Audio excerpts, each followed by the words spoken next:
This is a Wisconsin Sports Zone update. Well, the Packers are getting ready for a trip to Dallas for Sunday Night Football. It is likely they're going to be without starting right tackle Zach Tom. ESPN reported Tom unlikely to play due to an oblique injury he suffered in Week 1 against Detroit. He managed just one snap against Cleveland last week before having to leave.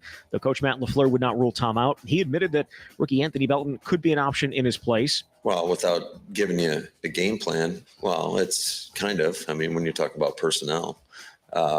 But certainly, has he earned the opportunity? Absolutely. I think he has. I think he's gone out there, and I think he's played well when given the ops. So that would certainly be within the thought process and discussion that we have. LaFleur says safety Javon Bullard remains in the concussion protocol. He did not practice today. Either did left guard Aaron Banks. He's dealing with a groin injury. Again, it'll be the Packers and Cowboys on Sunday night. Kick is set for 7:20 on NBC. Turning to Wisconsin, they're on their bye week. They'll return to action next Saturday when they travel to take on number 18 Michigan. Kick was announced earlier this week as 11 a.m. with the game on Fox.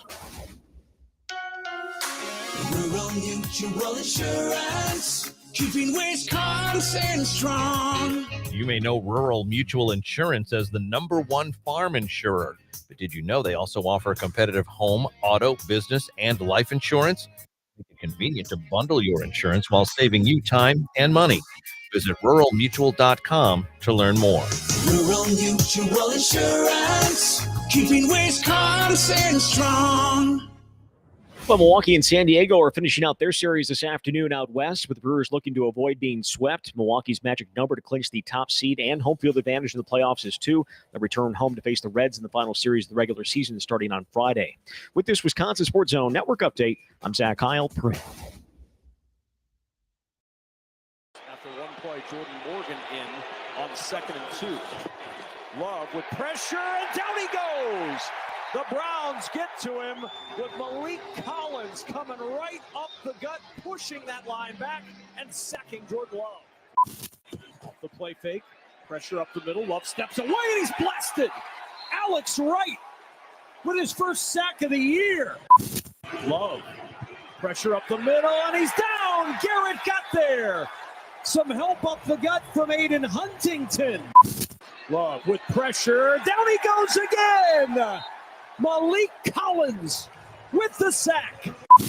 One last play. Love under heat. Pressure comes and he's blasted by Schlesinger. They didn't have to snap it, and the Browns are happy they did. If you're having a hard time holding up in protection, you got to do things to move the pocket. You got to throw screens, whatever you got to do if you can't hold up. When you call quick games, you're not anticipating getting hit. We got to be better. This is where Wisconsin gathers to talk sports. Packers, Brewers, Badgers, Bucks. The Wisco Sports Show is on the air. Now, here's your host, Grant Bills. A little bit of a sack montage from Sunday. I don't know how many sacks the Browns actually ended up with. I was just cutting all of the highlights from the YouTube video earlier this afternoon. That was kind of the theme from Sunday's game. And we talked about it a little bit on Monday, but typically when your team loses, especially when they blow a game like that, and at one point in the fourth quarter with about 10 minutes left, I think the Packers had like a 95% win probability. Typically when your team blows a game in that fashion, the show on Monday is not, well, let's really dig into the deep statistics and figure out exactly the underlying causes for this loss. No. You're gonna yell and kick and scream a little bit about why this coach effed up and why the quarterback can't do right. A little bit more intense, a little bit stronger reaction on Monday. As the week has progressed, we're gonna dive with a little bit more detail into that game, sure, but into the issues that really were presented in that game. And the biggest issue is really the O-line. Again, not the sexiest topic, not the juiciest topic on Monday after a loss, but probably the actual most important talking point from Sunday's game. So that's where I want to begin tonight. I want to begin by talking about everyone's favorite topic, the topic that really moves the needle, and that is offensive line play. So let's get into that to begin the show. I did have to trim that comment for Matt LaFleur to make it fit in the intro. There's a little bit more to it than that. This was Matt LaFleur asked about not being able to run block or pass block. So before we proceed, in the interest of presenting all of the information and not trying to put words in Matt LaFleur's mouth or cut up his answer too much. This is his full comment. This is about 20 seconds on not being able to block at all on Sunday. You got to try different things. I mean, whether it's if you're having a hard time holding up in protection, you got to do things to move the pocket.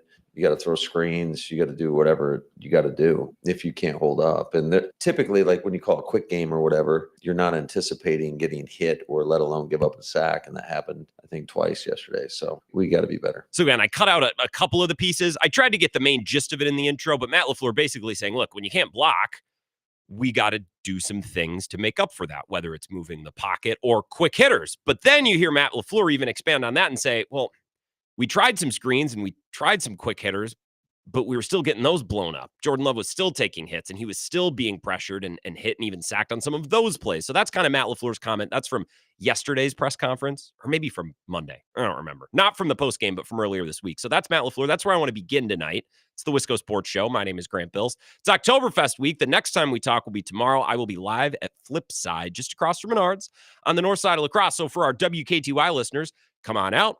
We can share some all-you-can-eat boneless wings. That's the nightly special. Happy hour starts at 3. So if you want to show up a little early, you get half off tap beer, house wines, rail mixers, and the all-you-can-eat boneless wings, delicious as well. So that's where I'll be tomorrow night.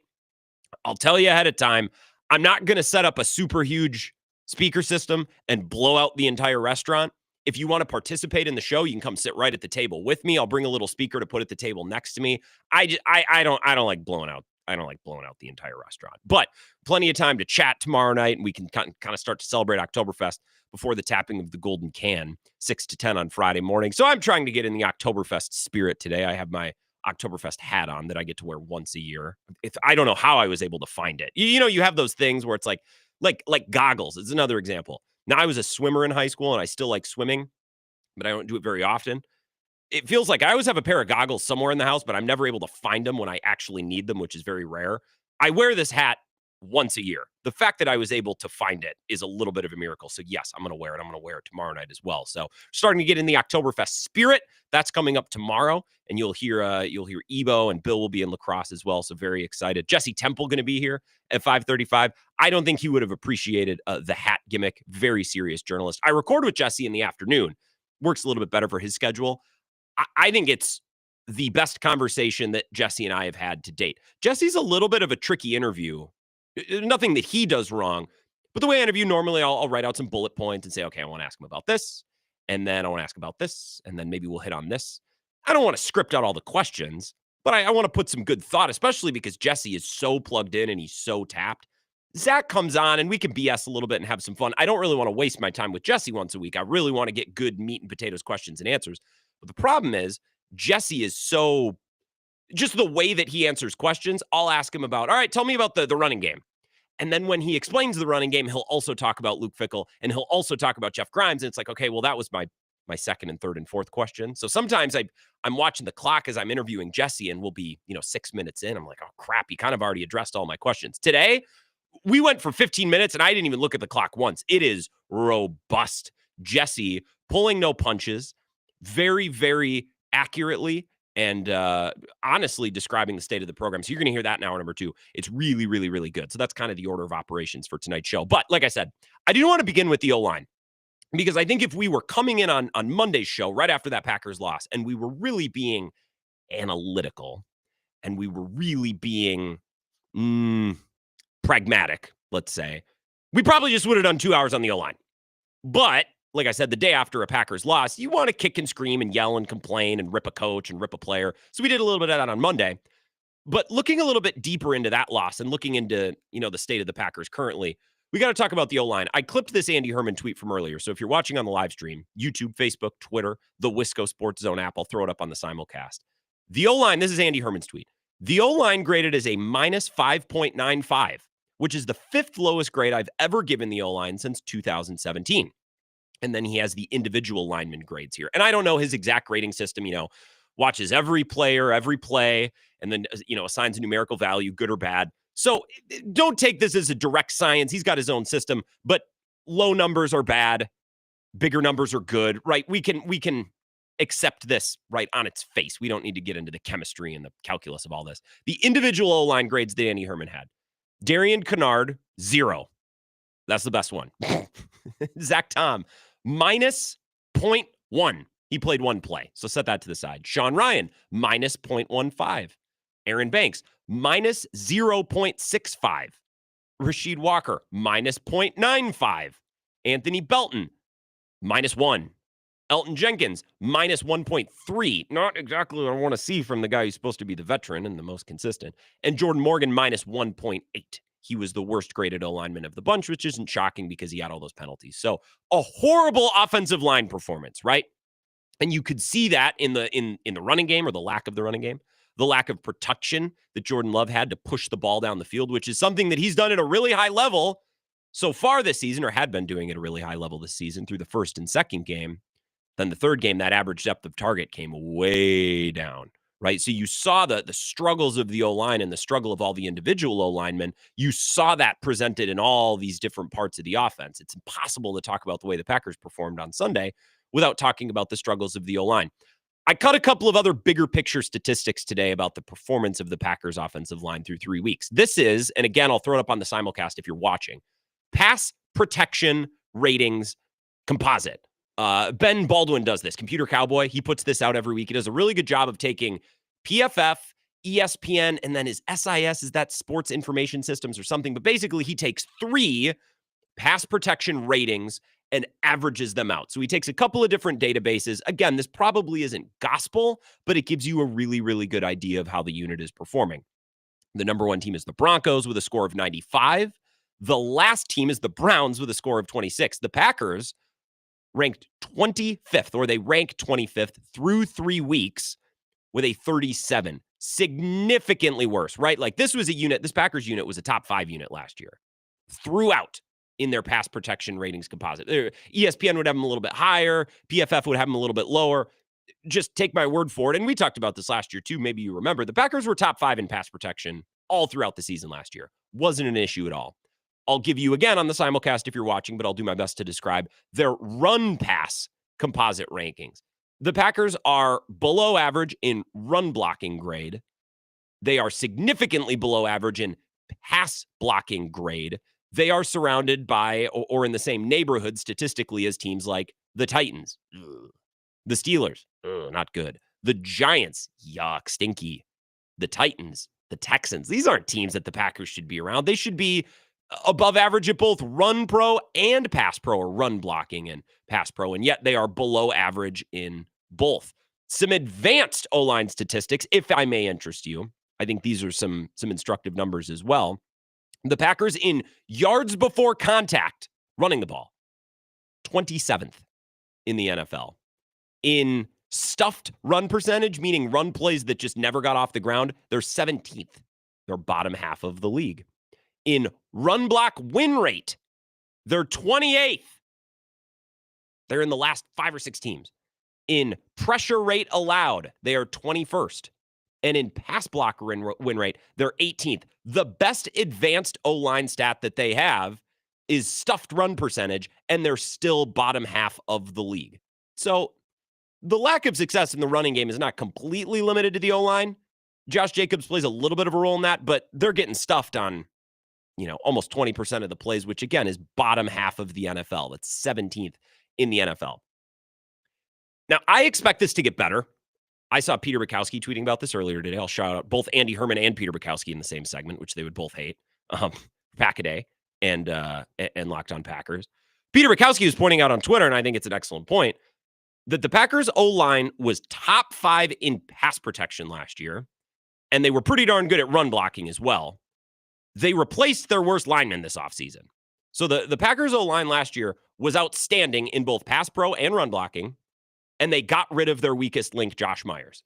They scoot Elton Jenkins over to replace Josh Myers, and they bring in Aaron Banks, who is the new piece to the O-line. So their personnel, in theory, should have improved a lot this offseason. They got rid of their worst player. So if their O-line was really good at pass blocking and really good at run blocking last year, and they got rid of their worst player, stands to reason they should be good again this year, right? There's no reason that this O-line should be bad. Now, you might be saying, well, Grant, injuries. Yes, of course. They've been without Aaron Banks, and they've been without Zach Tom. Both of those players tried to come back in Cleveland on Sunday. Zach Tom made it one play. It was clear that he wasn't ready to go. I extend the Packers a little bit of grace after hearing Matt LaFleur's explanation of that decision on Monday. It's like, well, look, we can't simulate what he's going to go through in a game. We can do our best. And medically, we thought he was good. We just couldn't simulate what he'd experience in a game. I'll extend them a little bit of grace for the fact that Zach Tom was out there at all, which on Sunday I was like, well, why'd you put him out there? Then I heard the explanation, and maybe I'm taking the cheese, right? Maybe I'm accepting the propaganda, whatever. Okay, I understand maybe why he was out there. I will still be critical that they didn't seem to have a great game plan once he was not out there anymore. You know what I mean? Like, if you were unsure about whether Zach Tom should go or not, fine, let him give it a try, but maybe have a pretty good plan B, knowing that if he can't continue, you're going to need to adjust. And maybe they had a good plan B, but they didn't have a plan C, D, E, or F when Banks got hurt and when Jordan Morgan then had to play 3 different positions. And then at one point, Rasheed Walker's on the bench because his face mask got busted up. It's like, it was a clown car, okay? So I really can't expect the Packers to have a plan C and D and E. I would like for them to have a plan B, and to their credit, they might have, but they were on plan C, D, E, F, right? They were down to their last 5 when Rasheed Walker was on the sideline getting his helmet fixed. So I have reason to believe, and precedent to believe, and lots of data to believe, that this O-line is good. Yes, they were top 5 in just about every worthwhile number last year, both in run and pass protection, and they replaced their worst lineman. So yeah, when they get healthier, they should be good. They should be elite. My concern is, well, what if Zach Tom misses a month? And what if Aaron Banks is never really healthy? He's been an oft-injured player his entire career, and he's been injured his entire time in Green Bay so far, whether it's a groin or a back. I don't even know what he's dealing with now. I can't remember. This is like his 2nd or 3rd or 4th injury. From the moment he's arrived in Green Bay, he's been injured, and he's been injured most of his career. So yeah, well, Grant, their O-line will get healthy. They'll be fine. Okay. What if they don't get healthy? Like, what if Zach Tom's got to miss the next month? And what if Aaron Banks isn't able to get healthy? And then what if another player gets injured? It happens. It's not insane. What if Elton Jenkins tweaks his back or gets a hip pointer or whatever? Something happens. Now you're looking at a situation that's not outlandish. It's not unbelievable. Like, I'm not talking about a meteor falling out of the sky and injuring their whole O-line. Their right tackle and their left guard, who are both their big contracts from this offseason. They extended Zach Tom and paid Aaron Banks. Those guys are already hurt. I think they'll probably miss more time. I'm not describing some insane scenario in which their O-line is banged up for a couple more weeks. My concern is if they don't have Tom and if they don't have Banks, it can't look like that. It cannot look like it looked on Sunday. It might not be top 5. The O-line might not be elite without Zach Tom or Aaron Banks or, whatever, if they're missing 1 or 2 guys. But it can't be a clown car. It was a clown car on Sunday. It can't be a disaster on Sunday, because then they can't lean on the running game of Josh Jacobs, which is yet to get going. And I actually think Matt LaFleur, if we were talking about his greatest attributes as a coach, if someone asked me, Grant, Matt LaFleur, I know he's an offensive guy and, he's won a lot of games and the Packers offense has been pretty good, but tell me specifically, like, what's he really good at? Let's say if a Seahawks fan asked me that or a Texans fan or something, I'd say, well, his running game, it's complex. There's a lot of motion. There's a lot of misdirection. He's really good at opening up holes and layering things on top of each other. It's really hard for Matt LaFleur to do all that stuff if his O-line is shot to heck, right? So if the Packers O-line is beat up, I think that severely limits Matt LaFleur's best trait as a head coach. I also think it makes it more likely that there's more pre-snap penalties and that there's more issues before the snap, which was a huge issue on Sunday. And we have plenty of precedent for that just being an issue under Matt LaFleur, period. So injuries along the O-line is kneecapping Matt LaFleur's greatest strength and exacerbating his greatest weakness. That's pretty concerning. And you can tell me, with good reason, well, Grant, once they get healthy, they'll be fine. Oh, okay, sure. Yeah, I agree with that. I believe in that. But what if they don't get healthy? Like, what if Zach Tom's dealing with this all year long? And what if Aaron Banks is dealing with this all year long? And that's assuming that everything else remains the same, that Sean Ryan and Jordan Morgan and Rasheed Walker are all fine. Everybody else is fine. Well, through 3 games, even just missing right tackle, left guard, they haven't really been able to run the football. And against the best defensive front that they played, they weren't able to pass protect. That's pretty concerning. So at this moment in time, I feel great about the Packers defense. I still feel really good about their pass catchers. And I still feel pretty darn good about Jordan Love. But if this O-line continues to be a problem, we need to have some conversations. And I have some legitimate concerns about this team and about the offense and about the performance of Jordan Love, which is, as we saw on Sunday, kind of the thing or the player that makes this whole thing go. So I want to talk more about that. If you have Packers concerns outside of special teams or Jordan Love's decision-making or pre-snap penalties, the next segment is for that. I'll take your calls, 608-321-1670. At the bottom of this hour at 4:35, I want to compare Matt LaFleur and Jordan Love. And it's something that I mentioned at the very end of the show last night. It's like, well, do we think highly of Jordan Love relative to his peers? Or do we think more highly of Matt LaFleur relative to his peers? So we'll do that at 4:35, but I want to talk about your continued Packers concerns, especially with the O-line. And that's coming up next. Your calls at 608-321-1670. This is the Wisco Sports Show with Grant Bills on the Wisconsin Sports Zone Radio Network.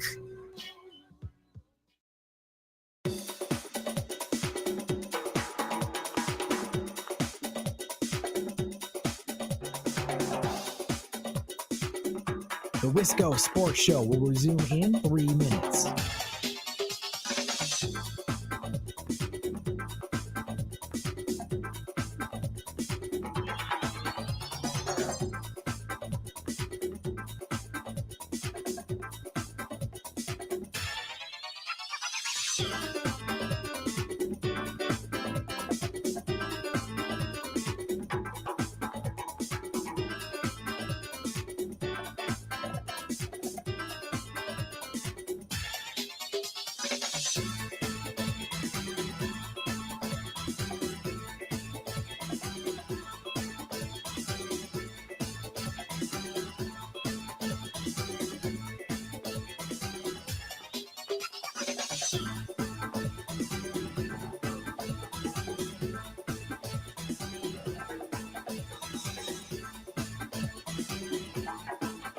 The Wisco Sports Show will resume in 2 minutes.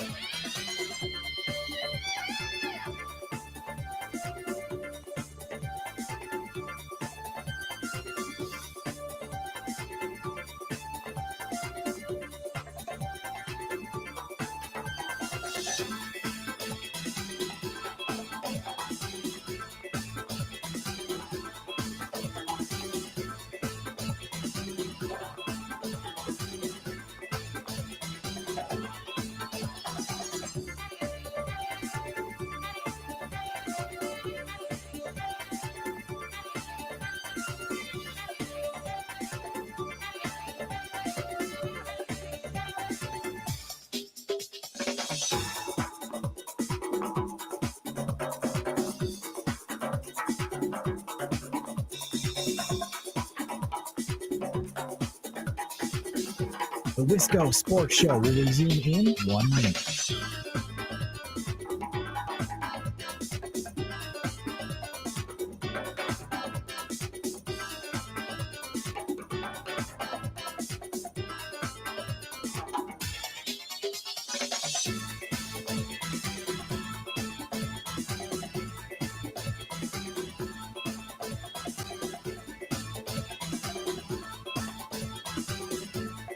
The Wisco Sports Show will resume in 30 seconds.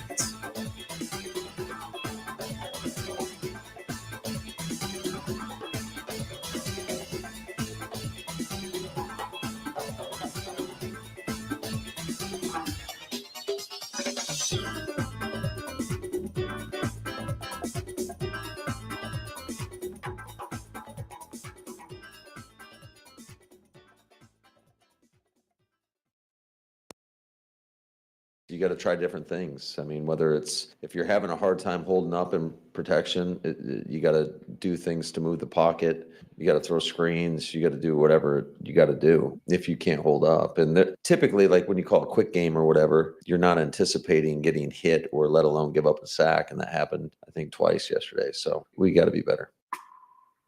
It's Matt LaFleur one more time talking about their failures on the O-line on Sunday.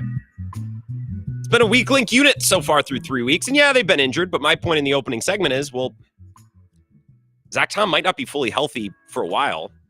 You're not be fully healthy at any point this season. So they're going to have to find a workaround to that. Aaron Banks has been an injured riddle player his entire career. He's been injured one body part or another, multiple, for stretches of time, his entire Packers career so far. So those are just two players, right tackle, left guard. It stands to reason those guys could be injured for a while, or they could have nagging injury issues. And that's assuming nobody else gets hurt. That's assuming Anthony Belton and Jordan Morgan and Rasheed Walker and Elton Jenkins stay perfectly healthy the rest of the season, which probably isn't a given either. So my concern is, how are they going to find a way to be a little bit better on the O-line? Because they were top 5 in just about every offensive line category that mattered last season, right? And this year they've been bad. Bottom half, mostly bottom third in just about every statistic. And yeah, some of that is injuries. I think a lot of that is injuries. Cleveland's got a really good front. It's going to have to be better than that. It doesn't necessarily have to be top 5, especially if they're dealing with injuries, but it can't be what it's been, because that's going to take away what I think is Matt LaFleur's greatest strength, which is scheming up the run game and layering plays and using motions and stuff to set up plays.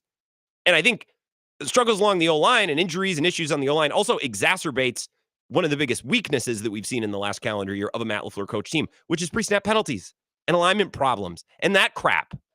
So that's my concern.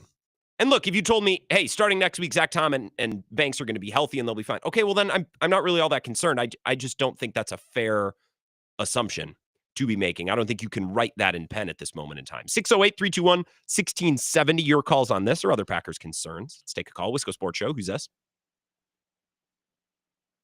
Hello? Line 1?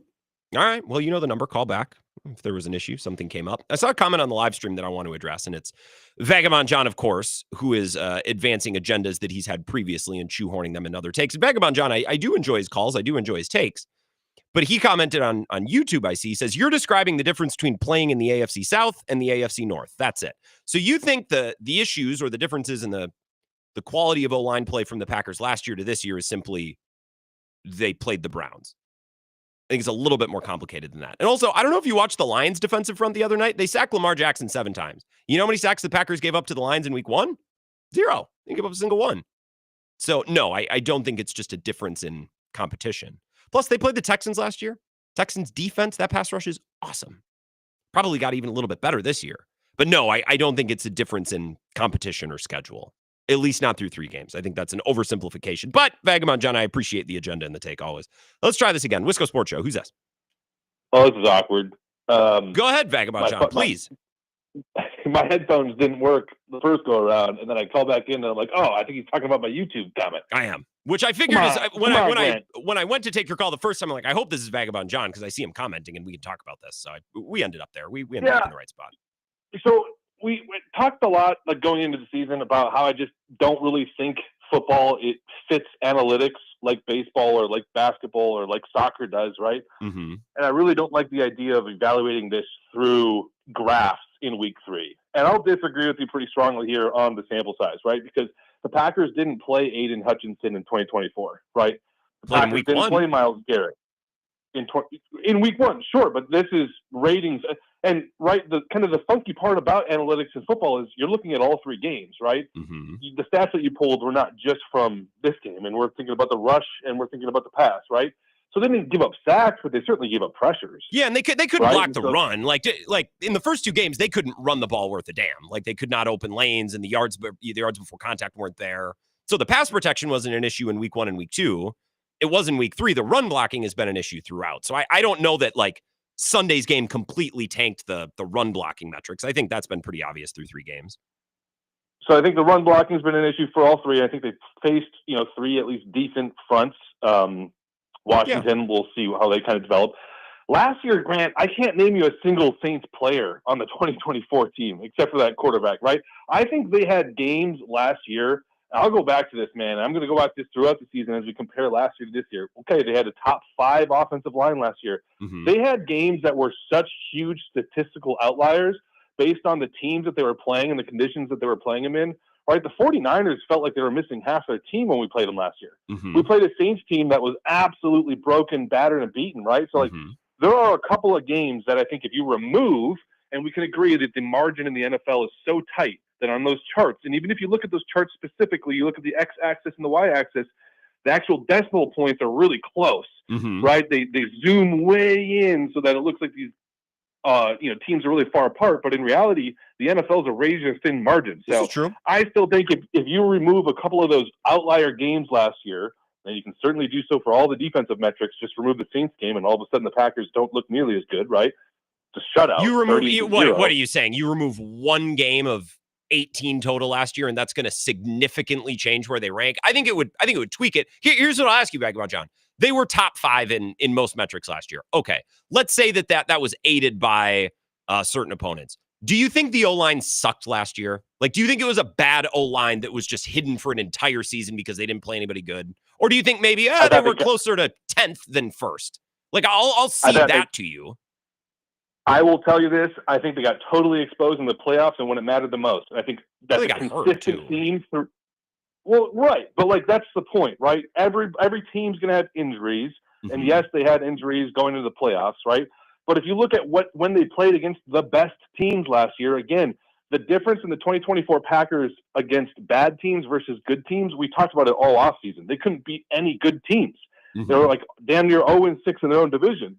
So I do think that there's something to this, and I think we're going to see it play out for the rest of this year. When you look at, they played the Cardinals, they were down like 3 defenders, right? They played, again, the 49ers, they were down a bunch of guys. They just played such a weird schedule. Who were the Cardinals? They were down 3. Who were the Cardinals missing? Was Myles Garrett on the bench?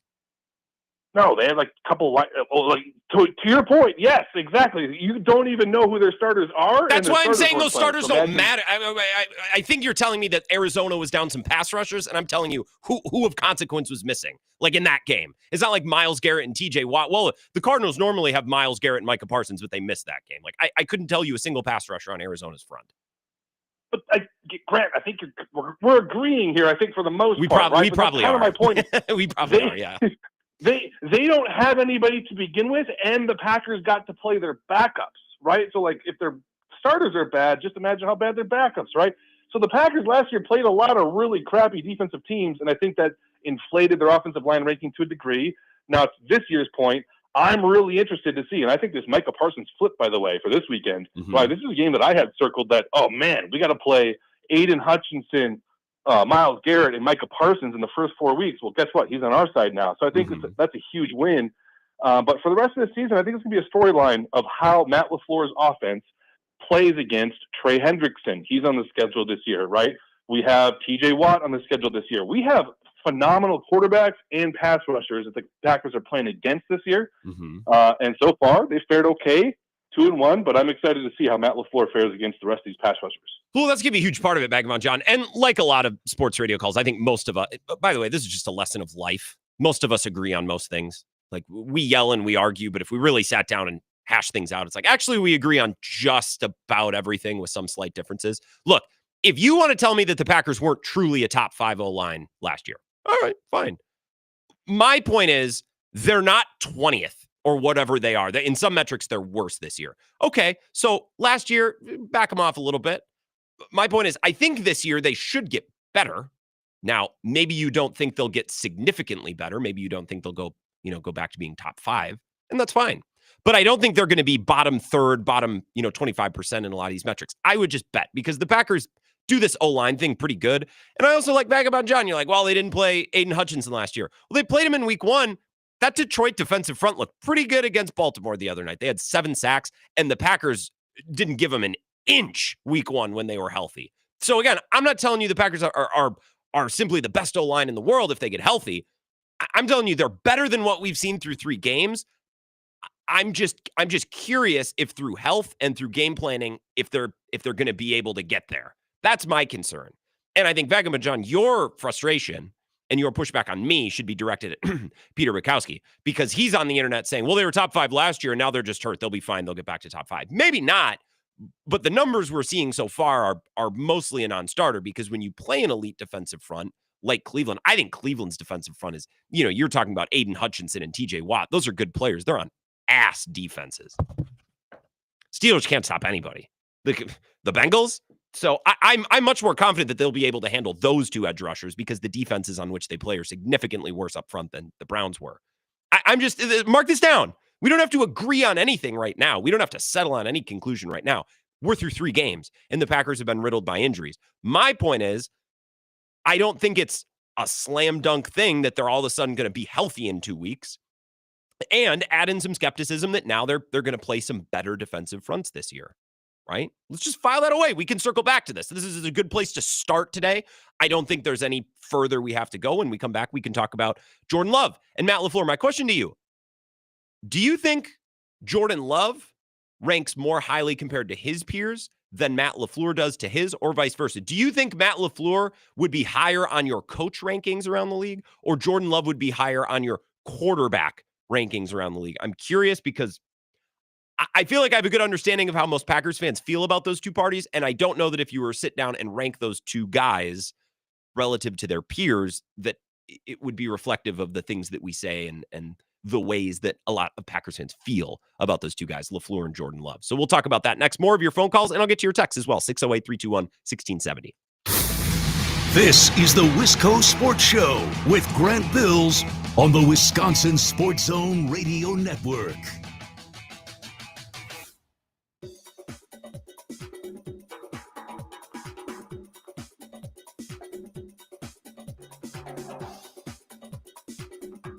The Wisco Sports Show will resume in 5 minutes.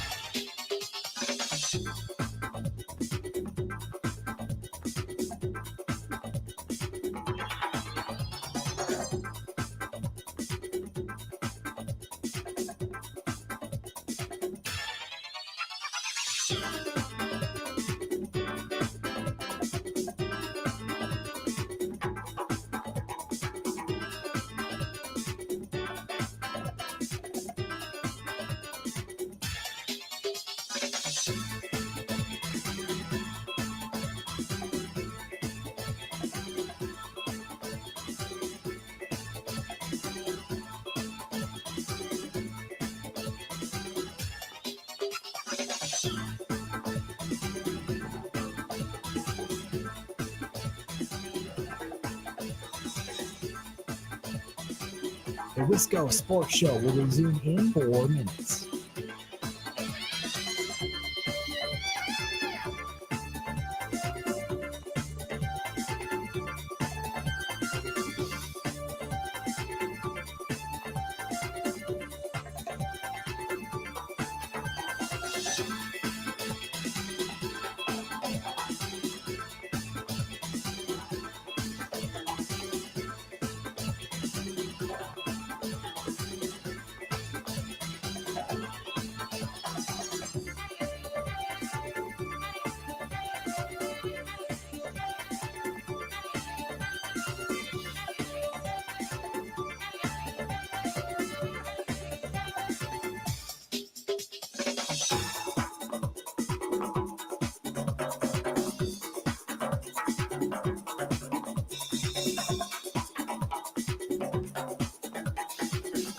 The Wisco Sports Show will resume in 3 minutes.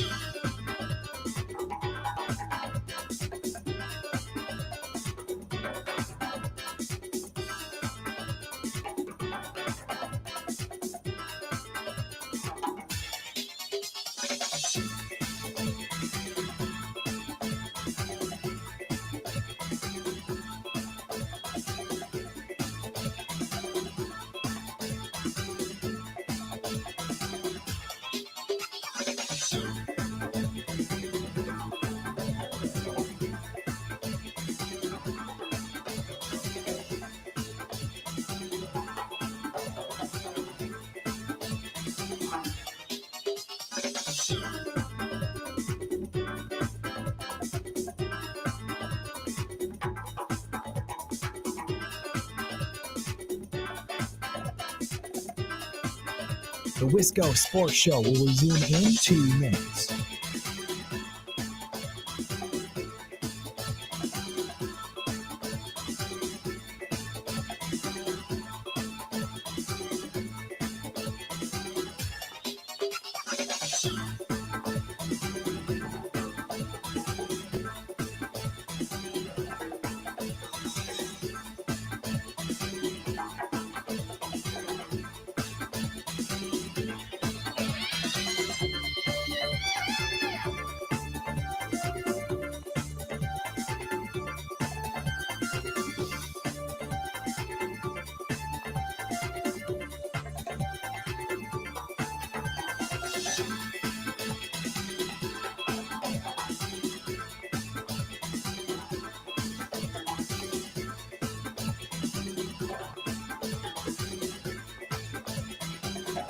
The Wisco Sports Show will resume in 1 minute.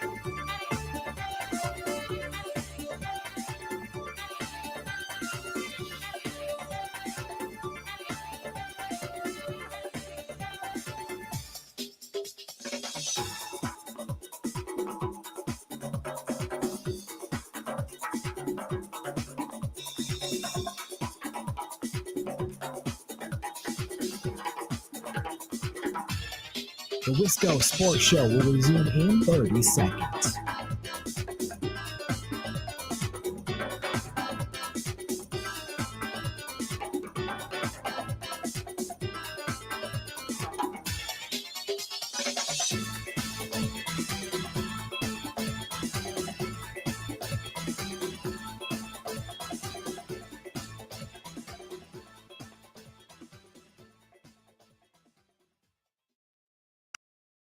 He's got to grow up.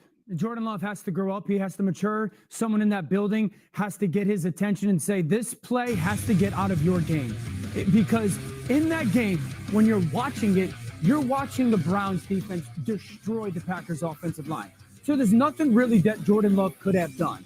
And then in that game, in that moment, it's 3rd and 3. Matt LaFleur calls basically about as safe a play as you can call that you should have repped hundreds of times in your life. All you have to see is that internal defender follow the tight end, then you can throw the slot. If he doesn't follow tight end at all, you cannot throw that slot inside slant. He does, and hurts their football team. That's why someone has to go, you can't do that. There's no reason for us to lose that football game other than that play because it gives them life and it gives them points. Jordan Love is going to have to learn from that moment, has to grow up from that moment to go from super talented young man to the person that could control and command the billion-dollar company, because that's what's on his shoulders.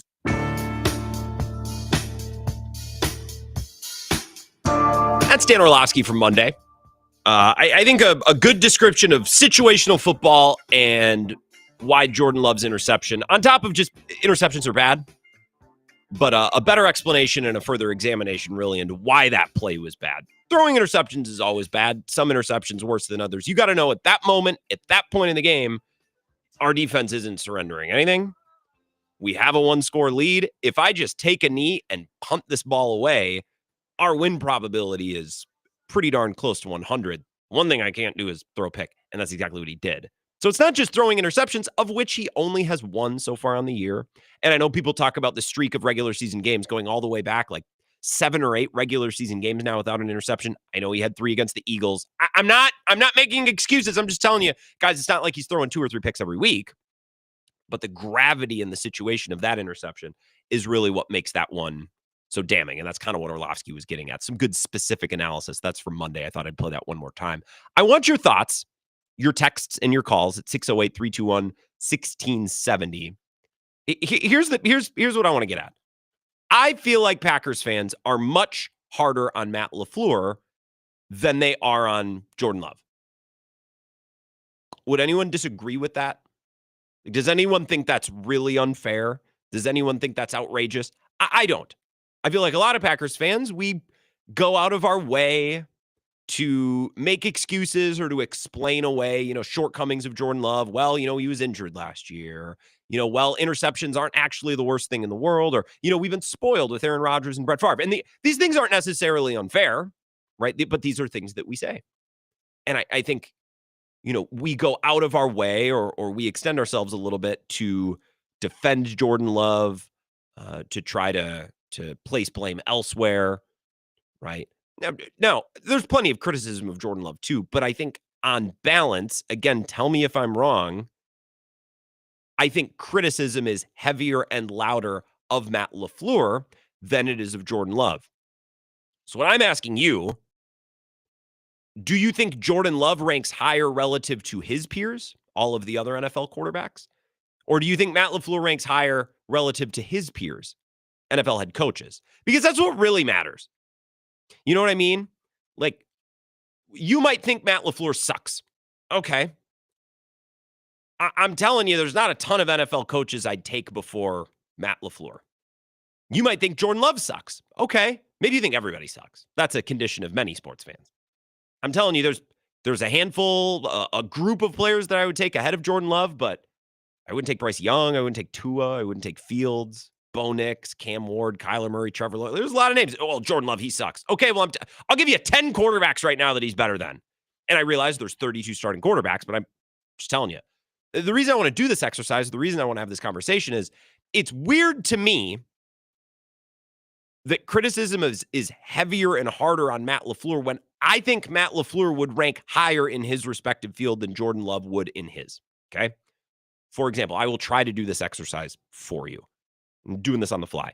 I have a list in front of me of NFL head coaches. And I guess for those watching on the simulcast, I'll share my screen here. I'll throw it up. I'm just looking at the ESPN tab. These are ranked in no particular order. In fact, these might be alphabetical by team. Yeah. Arizona, Atlanta, Baltimore. I'll just zoom in on this just a little bit closer. So I'm going to go through these. Now, my exercise when we're doing this on the fly, and I'm not sitting down and, compiling, lots of, like if I were to spend a couple of hours on this, maybe I would be a little bit more detailed. But when I do this exercise, it's always with a bullet, easy. Yes, I would take him. I wouldn't think twice about it. You have to decide in 2 or 3 seconds whether you take a guy over Matt LaFleur or not. Jonathan Gannon with the Cardinals. I would not take him over LaFleur. Raheem Morris of the Falcons. I would not take him over Matt LaFleur. John Harbaugh, I don't think I would. I think John Harbaugh's a fine coach. I think John Harbaugh is actually a pretty good comp for Matt LaFleur. A lot of success and a lot of good. Now, he won a championship, but it was a long time ago, and I think fans are starting to wear thin on John Harbaugh and get frustrated. So I'll put that as a coin flip.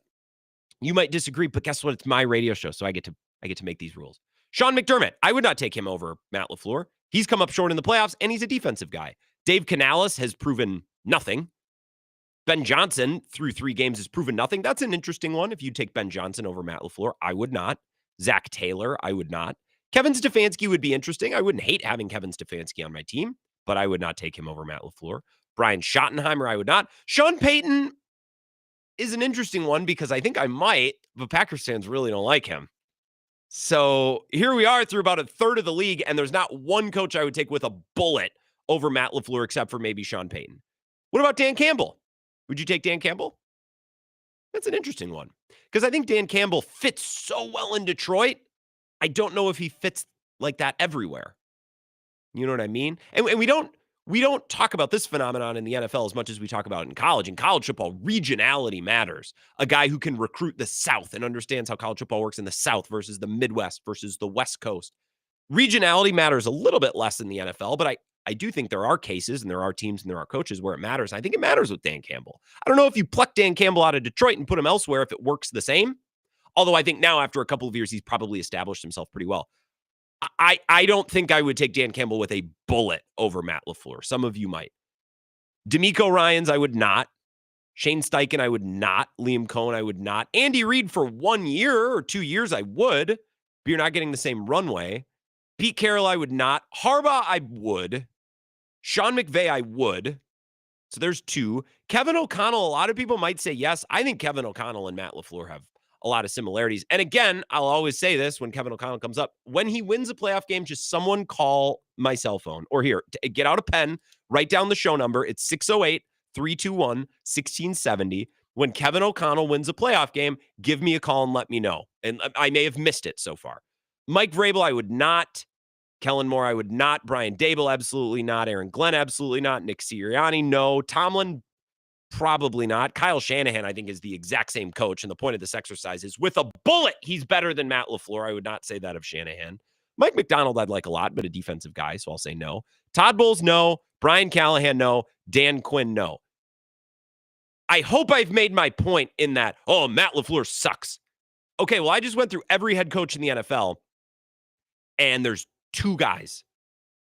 2, maybe 3. I'm like, yes, absolutely, I would take him. Which is the point of the exercise. Obvious, easy, clear, yes. And it's McVay, who I think has the belt right now as the best coach in football. Harbaugh, who I just think works everywhere, and it's shown, it's proven. And Sean Payton.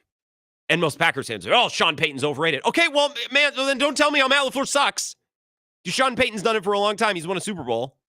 So if you're going to yell and piss and moan and kick and scream about how Matt LaFleur and how he's a beta and a cuck and how he sucks, okay, well, I'm giving you Sean Payton and you're probably going to throw him back in my face because nobody likes Sean Payton. He's just Mike McCarthy. He's overrated. Okay, well, I'm trying to help you out here. So I think Matt LaFleur is pretty darn close to the top of his respective field. Would you disagree? We just went through all the coaches. Unless you think I played dirty pool with that exercise, and I don't think I did. Like, my point is, Matt LaFleur is pretty darn close to the top of his field, right? What about quarterbacks? What quarterbacks would you take with a bullet over Jordan Love? I'll go. I would take Josh Allen. I would take Patrick Mahomes. I would take Lamar Jackson. Baker, I'm not quite sure. Literally check back with me in a month, and I think I'll be able to answer that definitively. Right now, I'm not sure. Herbert, I think I'd take. I just think he's a little bit smoother, and he's a better athlete, and he's a better runner. Hurts? I think that would be a matter of taste. We'll leave that one out. But so far, we have 1, 2, 3, 4 with a bullet, which is already more than I had with Matt LaFleur. Stafford, if I'm trying to win one championship here, but not long-term. Goff? Would you take Jared Goff instead of Jordan Love? I bet a lot of you would say no. However, I've had to listen all week. Well, Jordan Love threw that pick when it mattered most. Jared Goff made the throw to Amon-Ra St. Brown on Monday night when it mattered most. Okay, well then put your money where your mouth is. Do you want Jared Goff over Jordan Love? Well, Jared Goff. Okay, this is my point. So I would, with a bullet, take Josh Allen, Patrick Mahomes, Lamar Jackson, Justin Herbert, Stafford. It's for 1 year, so make him the Andy Reid equivalent. I'm curious as to, I think Hurts is pretty close. I think Hurts is close. He's very close. With Matt LaFleur, I give you like two guys. I like Matt LaFleur more than most, but I look around the NFL and it's like, man, I don't know if any of these guys are great coaches. I know there's plenty of great quarterbacks. Jordan Love is not in that upper echelon. I think Matt LaFleur is clearly in the upper echelon. So this is what I don't get. We tiptoe and we dance and we make excuses or we make explanations for why Jordan Love hasn't, been a star, or why he hasn't been perfect all of the time. I get it. It's our guy. And I think he's pretty darn good. But we piss and moan and kick and scream and find every way to rip Matt LaFleur apart. And I'm like, guys, I think he's a better head coach than Jordan Love is a quarterback. And maybe you're like, yeah, that's why I expect so much of him. But I don't buy that. I listen to what you guys say. You don't say these things about Matt LaFleur because you think he's excellent and you expect the best. It's because you don't like him and you think he blows. So I don't get it. I don't get it. I think Matt LaFleur ranks much more highly relative to his peers than Jordan Love does to his. And yet we bend over backwards to blame Matt LaFleur for all these games when it was Jordan Love who threw the friggin' pick at the end. Well, Matt LaFleur, he got what he deserved. Kicking the field goal at the end. He should have gone for a touchdown. That's the one take this week I absolutely don't understand. They were on the 20. That's a chip shot. It's not his fault Rich Bisaccia can't figure it out. Well, maybe it is because he hired Rich Bisaccia. But that's a different conversation for a different time. So I hope you understood the point of that exercise. I hope that was of some value to you. We can take a break and we'll come back and wrap up the first hour of the Wisco Sports Show next. We're going to get into the Badgers in hour number 2. Jesse Temple brought it today. You'll hear that conversation at 5:35. Final segment of the first hour next. This is the Wisco Sports Show with Grant Bills on the Wisconsin Sports Zone Radio Network. The football has started, but training camp isn't over. It's training camp for the season that really matters. Oktoberfest season at the La Crosse Beer House. Prepare your appetizer game with pig wings or a 24-ounce pretzel to share with the squad. Main course drills include locally made brats and amazing batter-fried fish. Wrap up your training with the best selection of German beers in the area. Oktoberfest won't know what hit it when you complete your training camp at the La Crosse Beer House. Corner of 3rd and Pearl, downtown La Crosse.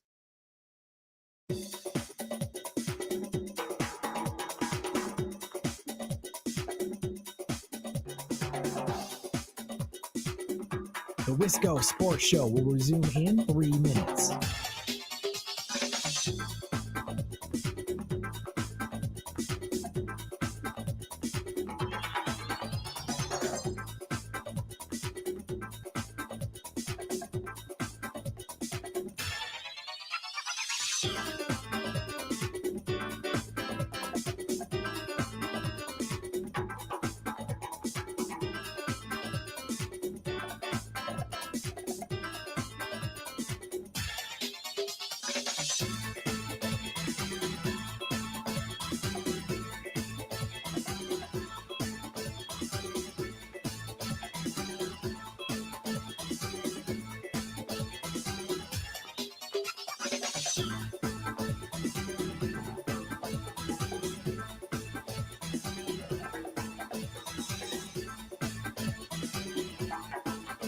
The Wisco Sports Show will resume in 2 minutes.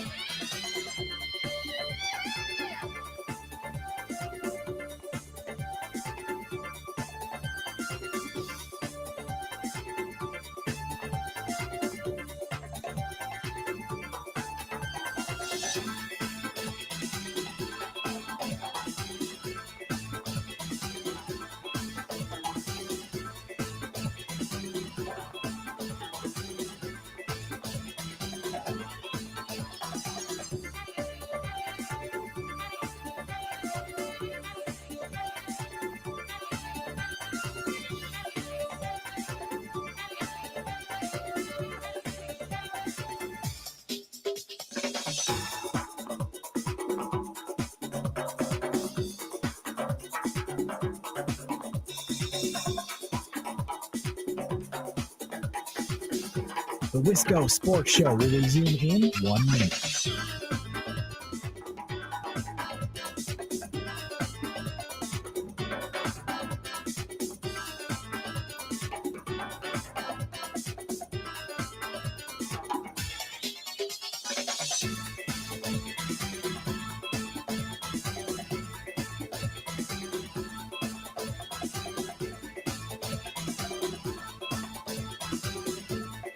The Wisco Sports Show will resume in 30 seconds.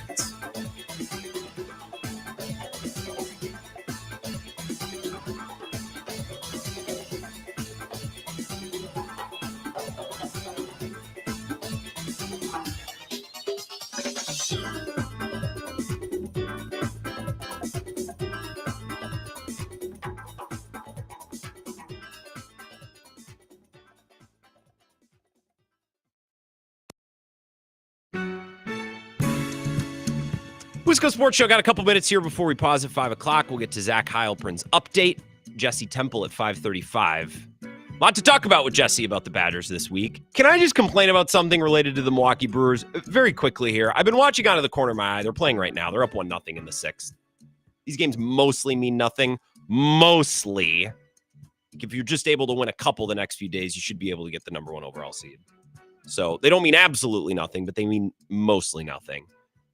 I just watched Jake Bowers try to steal second and get gunned down. I'm so sick of watching this team make outs on the base paths. I'm so sick of it. I'm beyond sick of it. And you might say, Grant, well, that's such a big part of their success. Man, I tell you what, this season, I think they've succeeded in spite of their base running. So if you look at, I'll just give you a couple of stats, for example. If you look at stolen base attempts per team, so which teams are attempting the most stolen bases? Tampa Bay is first in baseball at 1.5, right on the nut in 2025. The Brewers are second, and they're second by a decent margin, right? When we're talking about tenths of a point or tenths of a stolen base, the Brewers are second. They're 1.34. They attempt a pile. In fact, they attempt more stolen bases per game than all but 29 of the other teams in Major League Baseball. So you must think, well, Grant, they do it a lot. Could only stand to reason that they're good at it. Otherwise, why would they do it so much? Oh, contraire mon frere.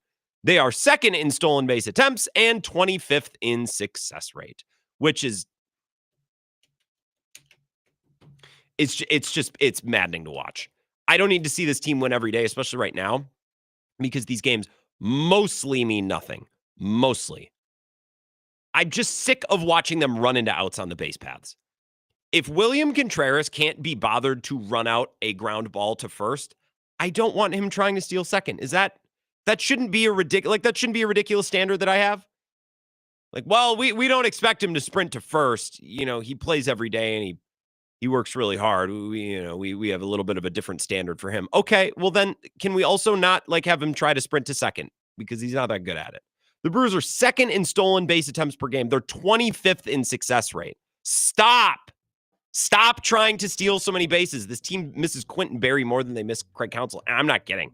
If you say, hey, Grant, you get Craig Counsell back, you could have Quentin Berry back. On top of never wanting to see Craig Counsell at American Family Field ever again, except for the limited games the Cubs play there.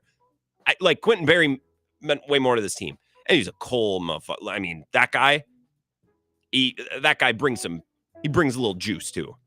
He also helped them steal bases. They suck at it, but God bless them. They keep trying. Hour number 2, first an update from Zach Heilprin. Don't go anywhere.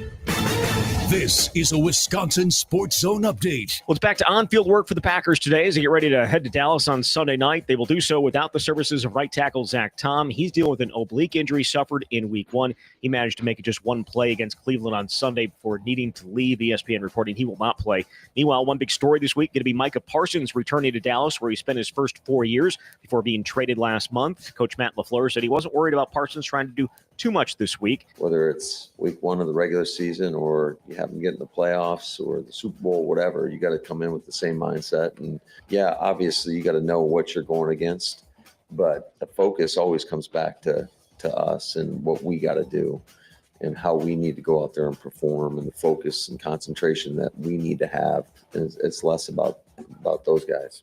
Kick on Sunday is at 7:20. Turning to Wisconsin. They're on their bye week after falling at home to Maryland last Saturday. Athletic Director Chris McIntosh came out and gave Coach Luke Fickell a vote of confidence, despite the Badgers having not beaten another Power 4 team in 11 months. Badgers will return for the bye next week when they travel to number 18 Michigan. Rural Mutual Insurance, keeping Wisconsin strong. You may know Rural Mutual Insurance as the #1 farm insurer. But did you know they also offer competitive home, auto, business, and life insurance? They make it convenient to bundle your insurance while saving you time and money. Visit ruralmutual.com to learn more. Rural Mutual Insurance, keeping Wisconsin strong. Well, the Brewers and Padres finishing out their series this afternoon as Milwaukee looks to avoid being swept. Despite losing last night, their magic number to clinch the top record and home field advantage dropped to 2 with a Phillies loss. After the Brewers will head home to close out the regular season against the Reds. With this Wisconsin Sports Zone Network update, I'm Zach Heil-Print. After one play, Jordan Morgan in on 2nd and 2. Love with pressure, and down he goes. The Browns get to him with Malik Collins coming right up the gut, pushing that line back and sacking Jordan Love. Off the play fake, pressure up the middle. Love steps away and he's blasted. Alex Wright with his first sack of the year. Love, pressure up the middle and he's down. Garrett got there. Some help up the gut from Aiden Huntington. Love with pressure. Down he goes again. Malik Collins with the sack. One last play. Love under heat. Pressure comes and he's blasted by Schlesinger. They didn't have to snap it, and the Browns are happy they did. If you're having a hard time holding up in protection, you got to do things to move the pocket. You got to throw screens, whatever you got to do if you can't hold up. When you call quick games, you're not anticipating getting hit. We got to be better. This is where Wisconsin gathers to talk sports. Packers, Brewers, Badgers, Bucks. The Wisco Sports Show is on the air. Now, here's your host, Grant Bills. I'm just getting pissy. I'm just getting upset. Aaron Ashby's in the game. Oh, it's fine. He threw 30 pitches on Monday. Let's get Ashby out there. Yeah, sure. Another out on the base paths, another outing from Aaron Ashby. Good. Yeah, this is what I want to see from the Brewers. I'm going to minimize the game. I'm not going to watch this anymore. I'm also getting annoyed at the texts that are coming in on the text line. This is why I think there's a disconnect between a lot of Packers fans and myself. And maybe that's because I'm so much smarter and wiser, and I'm just, but maybe that's why. No, it's not. It's definitely not why. I just don't get it. To revisit our conversation or to circle back and reset our conversation from the first hour, it seems like people expect a lot more from Matt LaFleur and are way more critical of Matt LaFleur and look to nitpick Matt LaFleur way more than Jordan Love. And I don't think Matt LaFleur's perfect. I've been telling you for 2 or 3 years, guys, there's not a single perfect head coach in the league. Sean McVay might be pretty close. But other than that, it's a lot of guys. Well, he's got great scheme, but he's not great at this. He's good at this stuff, but he doesn't have his own scheme. He's right. All of these coaches have different strengths and weaknesses. And of course, it's their job to hire a staff and to build a team and to pair the general manager to construct a team that maximizes those strengths, minimize the weaknesses. Obviously, there's no perfect coaches in football other than maybe Sean McVay, who I would cut my left leg off to have as a Packers coach. I think the world of Sean McVay. But other than that, I think Matt LaFleur's right there. I think he's one of the next best couple of coaches in football. Where I look at Jordan Love, it's like, well, I would rather have Allen. I would rather have Mahomes. I'd rather have Herbert. I'd rather have Burrow because the Packers could actually protect him. I'd rather have Lamar. I think you talk about in the NFC, I'd rather have Stafford. It was for 1 year, but it's not for 1 year, which is why I wouldn't want Andy Reid over Matt LaFleur. Jared Goff is the funny one, because, and this is where I have to call out Packers fans a little bit. You will rip Jordan Love or complain about Jordan Love, throwing that pick. Well, Jordan Love threw that pick at the end of the game, and look at what Jared Goff did. Jared Goff, you see that throw to Amon-Ra St. Brown? Oh, okay. Are you telling me you'd want Jared Goff over Jordan Love? Well, no. Okay, there it is. Right? Plant your flag. Don't Tony in Texas this thing. Don't just sit on the fence and throw comments out there without actually taking a stand. Tell me how you actually feel about it, right? But Jared Goff or no Jared Goff notwithstanding, there are 4 or 5 quarterbacks that I would take with a bullet over Jordan Love. There's maybe 2 coaches. And maybe I feel differently about Matt LaFleur, but you really going to look me in the eye and say, I don't like Matt LaFleur. Give me DeMeco Ryans. I don't like Matt LaFleur. Give me Mike Vrabel. Really? You really feel that way? I guess then we can agree to disagree. I think you're wrong, and you'll think I'm wrong, and that's fine. It's part of the fun of what we do here every night. A couple of texts here. I've been going back and forth with Anonymous Pete. Matt LaFleur is a top 12 coach. Jordan Love is not a top 12 quarterback. Neither can win a Super Bowl. I hate to be this a-hole because no one likes this a-hole, but I have to be this a-hole in this conversation, Pete. Give me 11 head coaches you would rather have than Matt LaFleur. Because I'm just going to look you in the eye and tell you that you're being disingenuous. You'd rather have Nick Sirianni? Well, yeah, he's won Super Bowls. Okay. I guess. Well, I'd rather have Kevin O'Connell. Another text I got. This one says, Grant, it seems like you're basing your LaFleur eval on playoff wins over the dysfunctional Cowboys. How many of those coaches had Prime Rodgers carry their first couple of years? Well, Aaron Rodgers, you guys, maybe my memory's just better than everybody else's. Aaron Rodgers was kind of bad in 2018, and he wasn't that great in 16, and he was hurt in 17. And the offense wasn't clicking. There was no structure. There was not, he was just kind of wandering in the quarterback wilderness and aging, and his accuracy was waning. And then all of a sudden, Matt LaFleur gets there, and they had a softer schedule in 2019, which certainly helped. But then in 2020, Aaron Rodgers is under center. Guys are wide open. They're utilizing play action. They're running the ball, and he wins an MVP. Oh, God. Well, of course, Aaron Rodgers is great. Well, he certainly didn't look great for the 3 years that Matt LaFleur was an offensive coordinator before he arrived at Green Bay. And you tell me, well, you're basing your Matt LaFleur eval off a playoff win against the dysfunctional Cowboys. First of all, yeah, a playoff win. You know who doesn't have a playoff win? Everybody's golden boy, Kevin O'Connell. Again, get a pen out, pull out a Post-it note. The number, 608-321-1670. Mark it down, save it in your phone. So when Kevin O'Connell eventually wins a playoff game, you can give me a call and you can tell me in case I miss it. Maybe I've missed one so far. Maybe I just haven't been paying attention. Write that up, 608-321-1670. Also, that Cowboys team, we look back now, it's like, yeah, that Cowboys team sucked. That was a historically great, statistically great Cowboys team, especially at home. Their home point differential, the way that they were playing in that building, and the Packers came in and pulled their pants down. That was a very good Cowboys team. And they've won. It's not like that's his only playoff win. I would also argue that some of their worst playoff losses, like the Buccaneers game, I thought Aaron Rodgers turtled. In hindsight, I thought he turtled. I thought he got sped up. He started throwing off his back foot. Devontae Adams dropped a ball in the end zone. Yeah, Matt LaFleur elected to kick a field goal and trust his defense, which isn't perfect. I would argue there wasn't a perfect choice there. I think there was a worse and a better choice, and he took the worst one.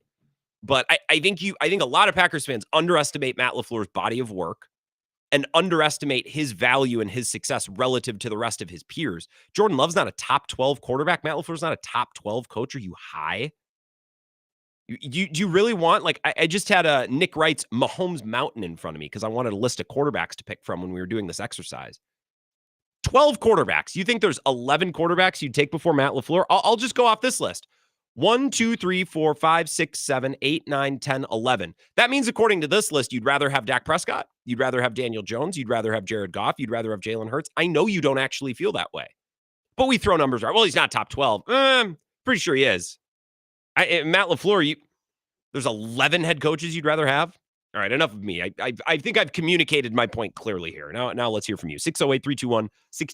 Wisco Sports Show. Who's this? Hey, it's Darnell. Hey, Darnell. What's up? Hey, listen. I think, first off, Jordan Love this past week, if they have a better or a more aggressive game plan, okay, I don't think that that game's even close. When you mean more aggressive, you pushing the ball down the field? Yes. I think that, at least historically for for Jordan, that plays to his strengths. Like he is They couldn't protect him, Darnell. How? With what instrument were they supposed to do that?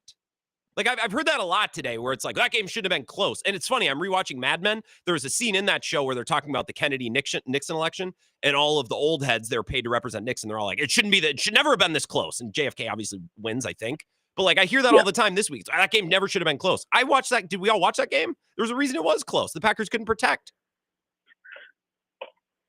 Yes. And also, they played just the most ridiculously conservative scheme you could possibly do. Now, I know Myles Garrett and that front seven is insane. Like that is a very, very formidable front. Mm-hmm. But if you're going to be running into 9-man boxes, I don't know what to tell you. You know, like imagine pass protecting into that and trying to throw the ball deep down the field into that. Imagine how difficult that would be, Darnell. I'm not trying to be a jerk. I'm trying to get at the root of what you're saying here.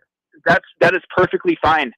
This is where you need to trust your $50 million quarterback to be able to make the right reads. And I don't think that there was that trust in the first or second half, really, until that final, go win it with a field goal drive where he just said, all right, Aaron, right? Jordan, go do what you got to do to get us a win.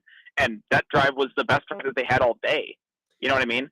Like it felt like they had one foot on the brake the entire time, the entire game, because not necessarily because Myles Garrett was ruining everything that they were doing, but because they were afraid of him ruining everything that they were going to do. I think you know what I mean? Like I think he did a good amount of ruining. I think that whole front did. It wasn't just Myles Garrett. It was everybody else too. I don't know. I just, it left a little bit to be desired. I know that they're going against a really, really good front. Yes. But I don't think that there's a problem with, instead of, if he can get out of the pocket like he did on a couple of occasions, it didn't seem like he had a green light to throw it down the field. Okay. Or at least it didn't look like it from my vantage point as a fan watching TV. That's fine. Well, I was watching TV too. I don't know anything more about this than you do, Darnell. I appreciate it. Here's Darnell, I'm glad you said that. And I'm not picking on you. We're having discourse. We're sharing our ideas and going back and forth, which I'm told is the thing that this country is missing, is people sharing their ideas, which is ridiculous to me, because that's all anybody ever does anymore, is share their friggin' idea. I don't want to hear your ideas. I don't want to hear your opinions. They're yours. My opinions, my ideas are mine. So I reject that. That's separate. I'm glad that you said that, Darnell, though. Well, it looked like Matt LaFleur didn't trust Jordan Love. And this is at the crux of what I'm saying. This is the very root, the fiber of what I'm trying to communicate today. When people say, well, Matt LaFleur needed to trust, it looked like he didn't trust Jordan Love.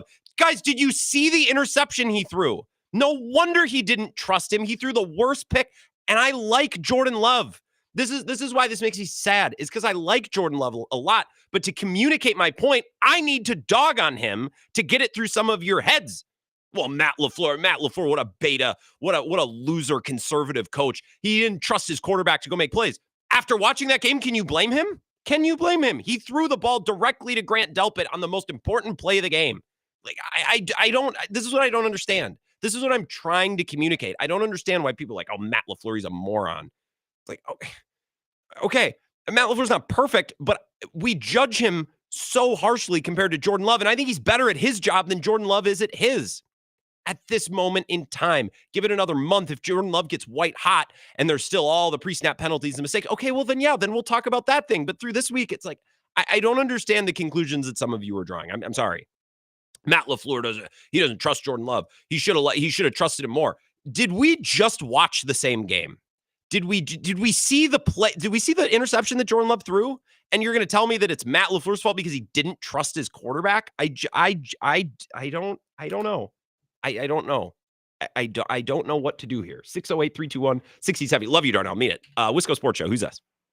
Grant, Tony from Texas. Hey, Tony. You and I, we agree on a lot of things. I got an important question to lead it off, though. Mad Men, you're watching that show right now. Mm-hmm. Joan or Betty? Who's your draft pick, Joan or Betty? You're such a I actually think January Jones she's stunning and a very smart woman. in this show from a great family. And isn't that maybe the point that the show is trying to make is like Don had everything he ever could have needed. He had a beautiful family, a wife that put up with his, crap. And yet he's looking over the fence. And isn't that the point of his, tortured existence on the show? They're both stunning and both very successful. Like Joan, on top of being stunning, is very successful. I don't know. I guess Joan maybe. Joan's a handful. Joan's a handful, pun intended. And Don sounds like Aaron Rodgers a little bit. A little bit of Aaron Rodgers. He has everything, and then he just screws it up somehow. Well, that's what Cutler tells him later on in the show. He's like, but Don, when my firm heard that you were involved, we always thought you were so mysterious. We were intimidated. And now I've seen how you work and I'm unimpressed. And I feel like that's the path that some people have taken on Aaron Rodgers too. That's Rodgers. That's your Mad Men moment for tonight. Yes. Now, Darnell, way off. Okay. So was LaFleur being conservative when he dialed up the perfect play and Jordan Love threw a perfect pass to Matthew Golden? That should have been 95 yards. Was that conservative? Up by 10 inside your own 5? Yeah, that's a good point. That's a great point. I mean, he's in the shadow of his own goalpost. These guys. That's a good point. Are these guys Packer fans that are who are these people emailing you? Are they Packer fans or are they haters? Honestly, what I think is going on, Tony, and I don't like telling people how to fan, but I think what's happened this week is Packers fans are so upset that their team blew that game that we're just throwing tantrums this week, and we're just yelling things and we're saying things. It's like, hey guys, I'm sorry that your team lost. It's my team too, but can we try to keep our head just a little bit, just a tiny little bit this week, just a bit, especially now that it's Wednesday. It is, Grant, it's the NFL. It is like literally they want communist China, the NFL. They want everything to be the same. Oh, yeah. Everyone loses, everyone wins. Yep. It is so hard to be successful in this league. And I saw a great stat the other day. Since 1992, the Packers have the best winning percentage in the NFL. And I know we haven't won all the playoff games we wanted to, but this is a damn successful franchise. I want Matt LaFleur as my coach. I want Jordan Love as my quarterback. Yes. End of story. Yes. I'm perfectly happy with both of them. My point tonight, Tony, that's a great call. I appreciate it. I think Matt LaFleur has accomplished and shown more in his time in his job than Jordan Love has in his. I still really like Jordan Love. In fact, after week 1 and week 2, I'm coming in here and being like, guys, I know you want to nitpick and say, appreciate some of the throws that he's making. Like, this guy's good. I don't know if he's going to be Josh Allen. I'd probably bet against it, but I know that he's not, any worse than at his worst, the 15th or the 12th best quarterback in football, which is like, that gives you a chance with this roster and a coach that I like. That gives you a chance, right? Now, I hope that he's better. I hope that over the course of this year, we move Jordan Love closer to top 5 than top 10. But I don't understand, because I think Matt LaFleur is a really good coach, and yet people go out of their way to get pissed at him when Jordan Love threw the game away. And Vagabond John comments, I saw you going nuts. He must have taken your Tylenol last night. Says Love has thrown fourth quarter picks in like 9 losses over the last 2.5 seasons. Yeah, I like Jordan Love a lot. He's not perfect, but I don't understand how someone could watch Jordan Love throw that pick and then be angry that Matt LaFleur was conservative down the stretch. Darnell, I'm glad you said that, because it like, that's a perfect example of the exact kind of thing I'm trying to understand today. And that's what I'm talking about. Love you, Darnell. Mean it. 608-321-1670. West Coast Sports Show. Who's this? This is Petey the Brick. Hey, Pete. To set the score, to set the score straight. Mm-hmm. First of all, the only 2 opinions that matter are Dave from Monona's and mine. I love that. Those are the only ones that matter. Yeah, I can get behind that. I like that a lot. Yeah. And people, a good example of this is Ebo. Ebo hates the Packer coach because he loved Aaron Rodgers.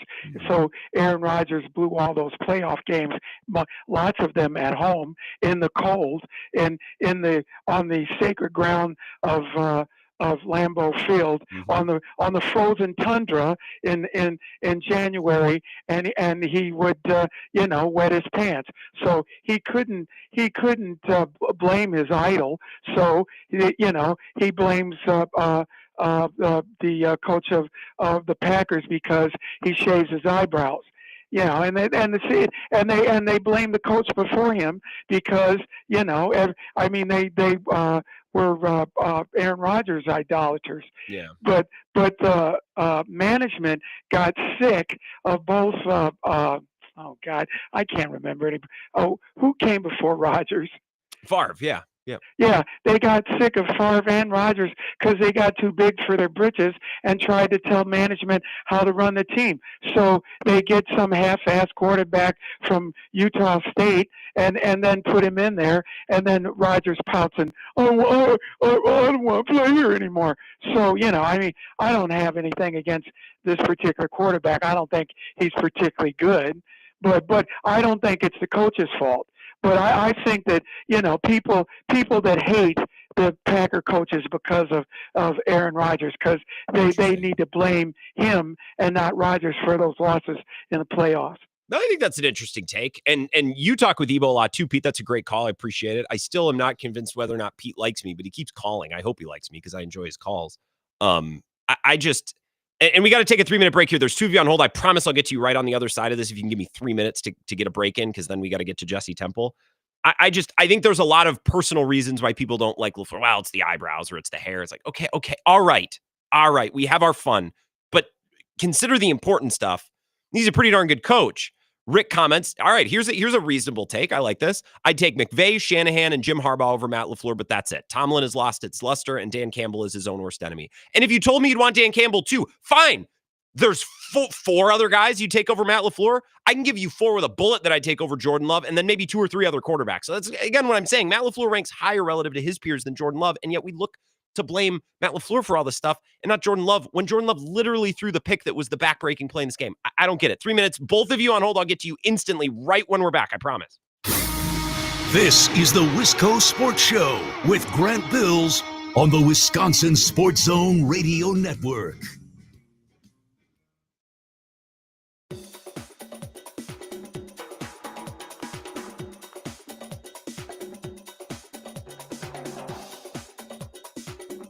The Wisco Sports Show will resume in 3 minutes.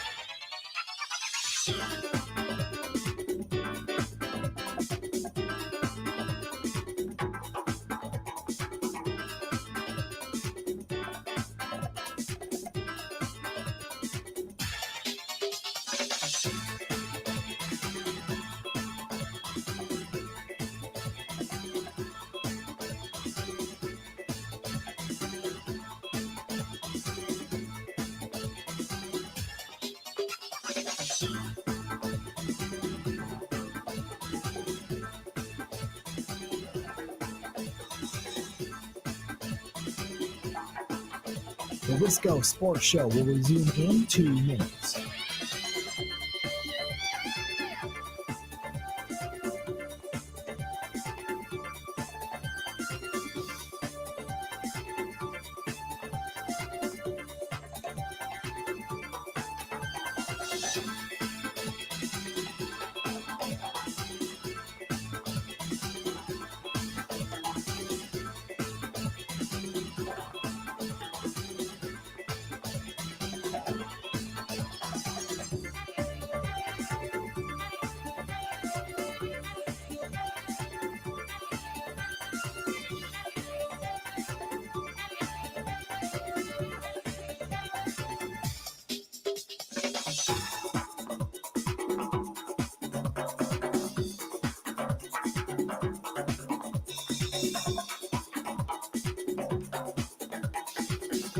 The Wisco Sports Show will resume in 1 minute.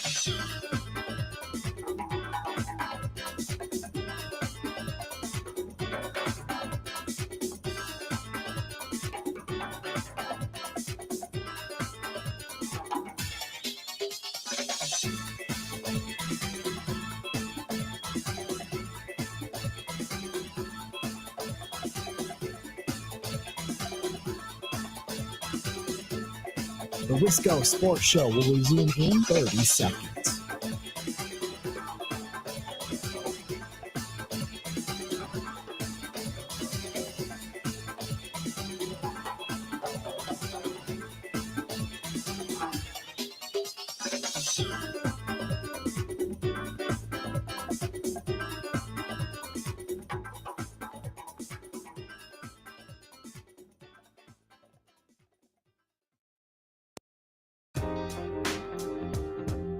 Wisco Sports Show, Jesse Temple in about 10 minutes. Really good conversation. I record with Jesse ahead of time, so when I say it's really good, I know because it already happened. Jesse's always good, but this week especially, he really brought it. So excited to play that for you, and you will see his beautifully combed hair and his handsome face on the live stream if you're watching YouTube, Facebook, Twitter, the Wisco Sports Zone app, especially important today with the Brewers preempting the show on some of our affiliates around Wisconsin. Okay, two of you on hold. I'll get to you both. We're talking Matt LaFleur v. Jordan Love. 608-321-1670.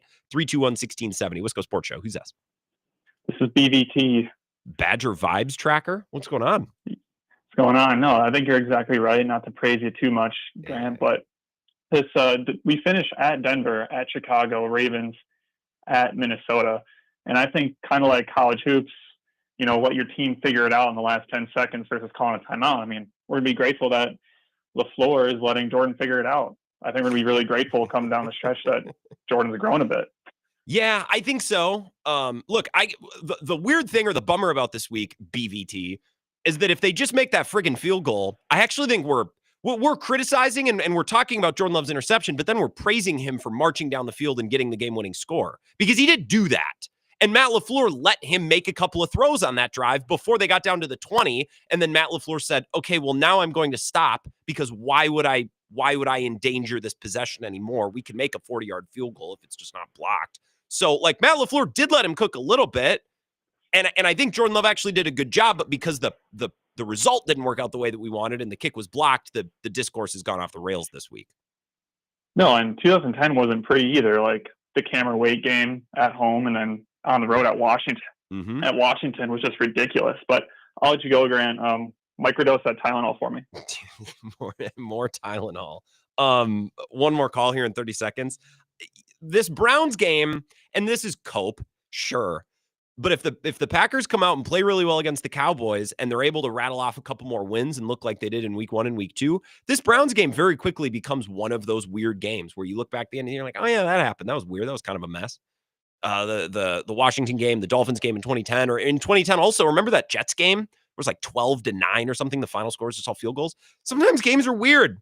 And the NFL, to Tony's point, is a little communist in a way that, like, even the bad teams can win games against good teams. These games can flip on a coin. You can go from being bad to good to bad. Like, it is also close. So yes, that is important perspective. That's a good call. All right. Wisco Sports Show. Who's that? Chad.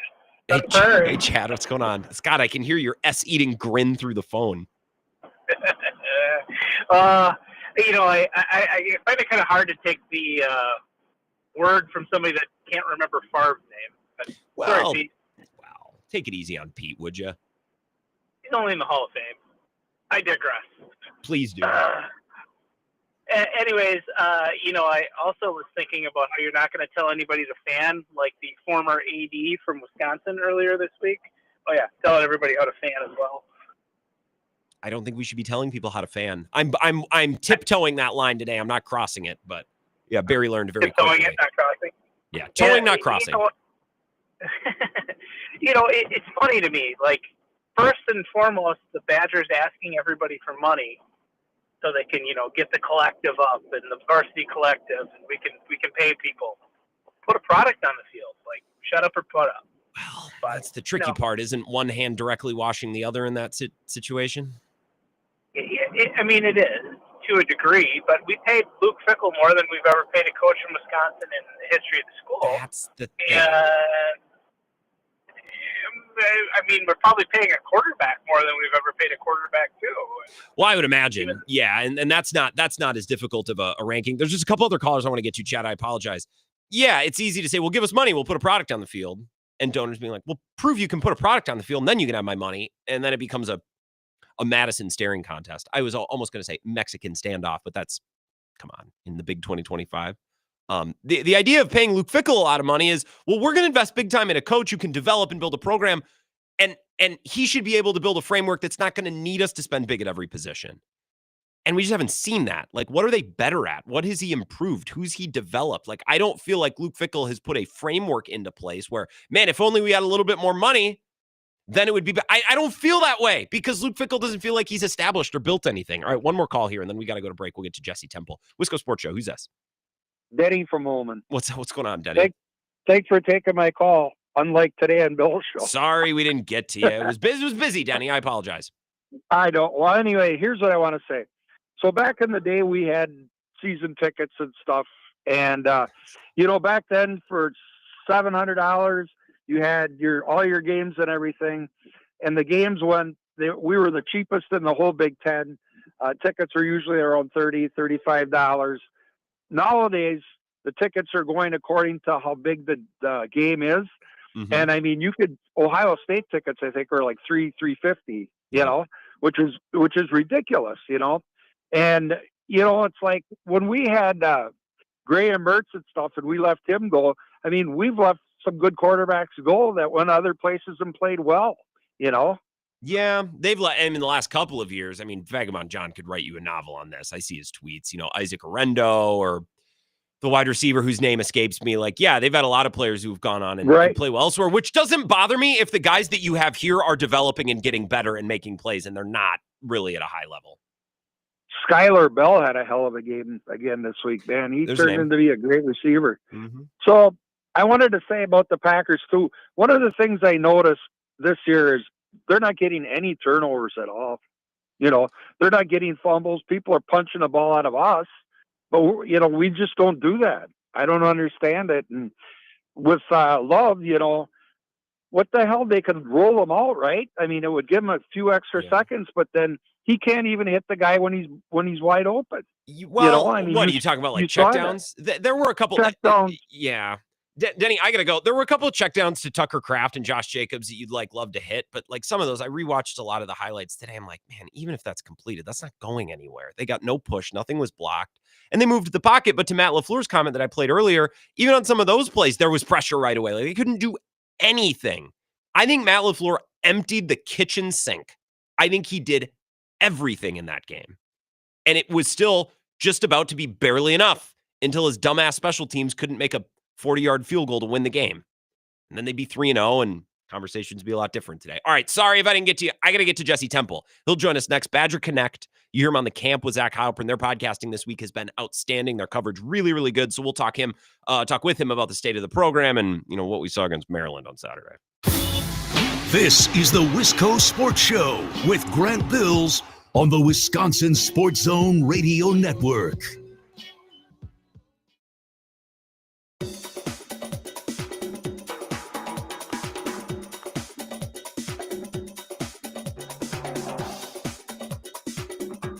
The Wisco Sports Show will resume in 5 minutes.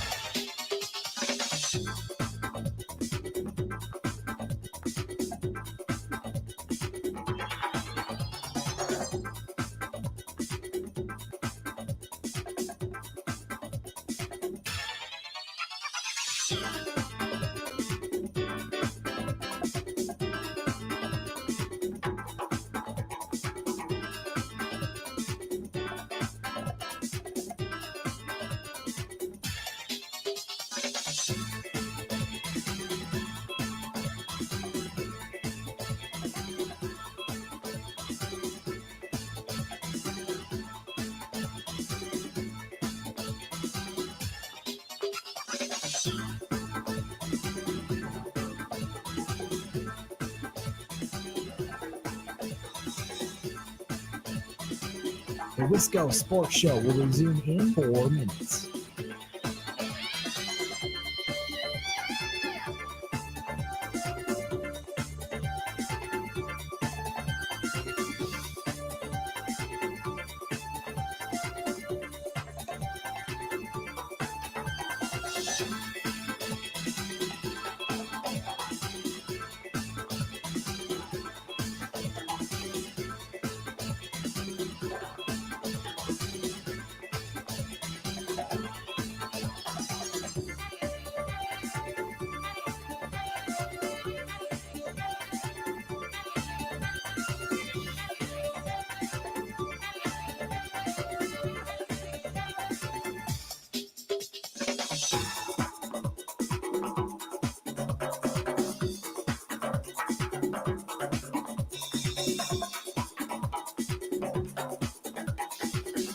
The Wisco Sports Show will resume in 3 minutes.